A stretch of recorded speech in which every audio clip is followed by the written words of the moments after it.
Asam renda. Asam renda yang digunakan sebagai bahan utama dalam penghasilan sambal hitam asam renda yang menggantikan belimbing buluh mempunyai khasiat sendiri seperti buahnya yang telah masak dapat merawat penyakit gusi berdarah, baik untuk merawat demam, sembelit dan asam mulut.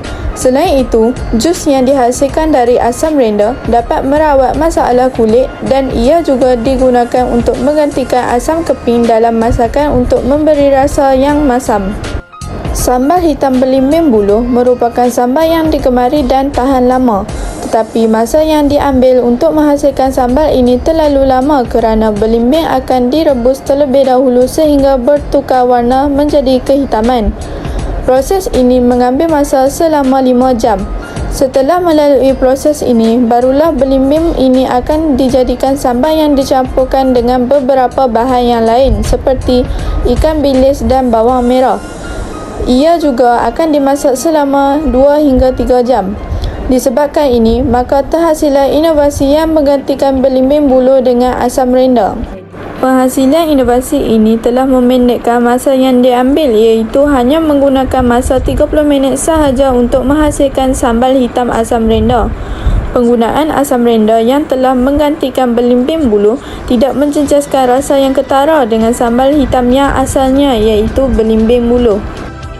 Pengenalan. Sambal hitam dipercayai berasal daripada negeri Pahang, terutamanya dari daerah Jerantut, Raut dan Kuala Lipis. Enak dimakan bersama nasi panas dan memerlukan 4 bahan sahaja untuk menyediakan sambal hitam iaitu belimbing buluh, ikan bilis, cili padi dan bawang besar. Sambal ini terkenal dengan proses pembuatannya yang unik dan mengambil masa yang lama iaitu sehingga 7 ke 8 jam sehingga belimbing kecut dan bertukar menjadi warna kehitaman. Idea inovasi menggantikan belimbing buluh dengan asam renda dapat dilihat menjimatkan masa dan kos di samping dapat mempelbagaikan penggunaan asam renda dalam masakan. Menjadi alternatif kepada penggunaan belimbing buluh juga seterusnya memperkenalkan asam renda kepada golongan generasi muda. Pernyataan masalah. Hidangan sambal hitam yang sedia ada di pasaran memerlukan tempoh masa yang lama iaitu mengambil masa 7 hingga 8 jam untuk menyediakannya. Belimbing buluh agar betul-betul kecut dan bertukar warna menjadi kehitaman. Seterusnya, alternatif untuk menjimatkan masa iaitu dengan membeli belimbing buluh yang telah siap direbus juga tidak wajar kerana harganya yang jauh lebih mahal menyebabkan kos bahan akan menjadi tinggi. Dan yang terakhir, penggunaan asam renda menggantikan belimbing buluh dalam produk sambal hitam dapat menjimatkan masa dan kos bahan. Contoh produk ini merupakan contoh produk inovasi di pasaran iaitu sambal hitam belimbing buluh. Pemasaran sambal hitam ini semakin meningkat sejak akhir-akhir ini terutamanya di laman sosial seperti Shopee, Instagram maupun TikTok. Seterusnya, objektif. Antara objektifnya ialah mengenal pasti potensi asam renda sebagai bahan utama dalam pembuatan sambal hitam dan mengenal pasti potensi pasaran sambal hitam asam renda di pasaran. Potensi dan sasaran pelanggan. Berpotensi untuk dipasarkan dengan harga yang jauh lebih murah dan dengan rasa dan warna yang sama dengan produk yang sedia ada di pasaran. Seterusnya, sasaran pelanggan adalah mereka yang sememangnya meminati sambal hitam dan juga mereka yang belum pernah mengetahui kewujudan buah asam renda di pasaran tempatan. Ini adalah bahan yang digunakan untuk menghasilkan sambal hitam asam renda iaitu asam renda, ikan bilis, bawang merah, cili padi, air dan minyak. Langkah pertama, buang biji asam renda. Seterusnya, rebus asam renda yang telah dibuang biji selama 10 minit. Ini bertujuan melembutkan asam renda.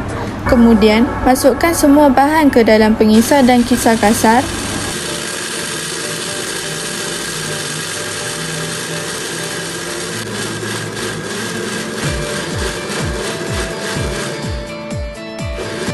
Selepas mengisar bahan, masukkan bahan tersebut ke dalam minyak yang telah dipanaskan terlebih dahulu.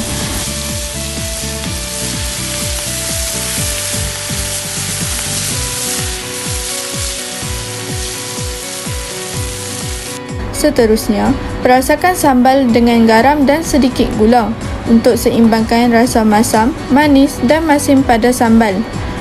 Masak sambal di atas api perlahan dan kacau sesekali sehingga sambal bertukar warna menjadi kehitaman.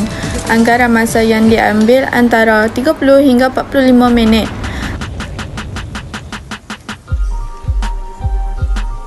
Selepas sambal bertukar warna menjadi hitam, angkat dan tunggu sehingga sambal sejuk. Akhir sekali masukkan sambal ke dalam bekas yang bertutup, siap untuk dinikmati.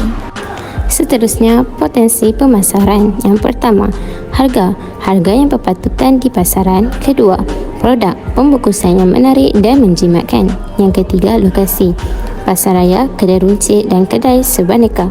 Yang keempat, proses pembelian melalui atas talian atau cash on delivery. Dan yang terakhir, premis, meletakkan produk di premis makanan dan menjadi pembekal kepada premis. Anggaran kos pengeluaran. Anggaran kos bahan bagi penghasilan 150 gram sambal hitam asam rendah adalah seperti berikut.